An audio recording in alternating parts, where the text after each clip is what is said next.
उसके बाद आता है right to fair trial,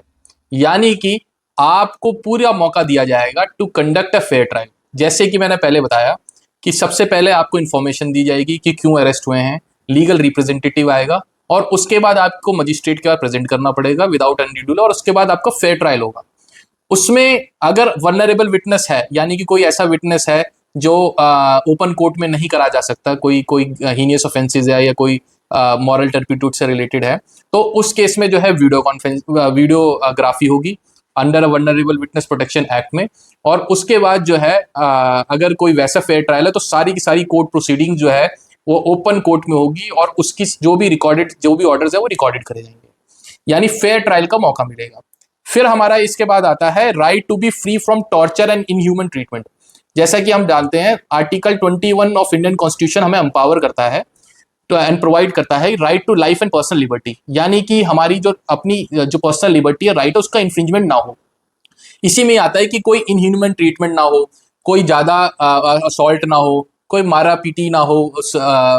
accused के साथ, और उसके बाद जो है कोई गलत काम उसके साथ अंडर कस्टडी ना हो। तो ये सारा प्रोटेक्शन अगेंस्ट इनह्यूमन ट्रीटमेंट है जो कि ऑल्सो पार्ट एंड पार्सल है अंडर BNSS एक्ट। फिर हमारा उसके बाद आता है right to have informed about the arrest. पहले क्या था, अरेस्ट हो जाता था, घर वालों को इन्फॉर्मेशन नहीं होती थी, मजिस्ट्रेट के पास भी प्रेजेंट हो गया, उसके बाद भी जो है इन्फॉर्मेशन नहीं है और अंडर ट्रायल चालू हो गया। अब क्या है कि जैसे ही at the time of arrest आपके पास ये अधिकार होगा टू बी इन्फॉर्म्ड, आप अपने इन्फॉर्म कर सकते हैं अपने रिलेटिव्स को, क्लोज रिलेटिव्स को, पेरेंट्स को या फिर फ्रेंड्स को कि साहब ऐसे ऐसी मेरी एलिगेशन है, ऐसे ऐसे मुझे जो है अरेस्ट कर लिया गया है, ये मेरे अगेंस्ट एलिगेशन लगाई है, ये कंप्लेनेंट है, ये सारी चीजें हैं और ये FIR का सेक्शन है और ये FIR का जो है नंबर है, सो दैट जो है कोई भी लीगल रिकोर्स आपके रिलेटिव जो है आपके बिहाफ पे ले सके।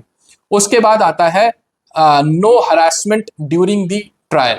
यानी कि उस बीच ट्रायल में आपको जो है कोई अननेसेसरी परेशान नहीं करेगा। अगर आप पुलिस कस्टडी में भी हैं, जुडिशियल कस्टडी में भी हैं, तो भी जो है आपको ज़्यादा परेशानी नहीं करेगा और जो भी है आपको फेयर ट्रायल का मौका मिलेगा। तो ये सारे राइट्स जो मैंने बताए हैं, ये राइट्स इंश्योर करे हैं under BNSS act against the person who has been arrested by the police officer. मैं एक बार और रिपीट कर देता हूँ कि सबसे पहले जो है वो लीगल रिप्रेजेंटेटिव का राइट मिलेगा, ग्राउंड्स ऑफ अरेस्ट बताए जाएंगे, राइट टू रिमेन साइलेंट है, उसके बाद right to be presented without undue delay before the magistrate है, right to have a fair trial, right to be freedom for torture and inhuman behaviour है, और right to be informed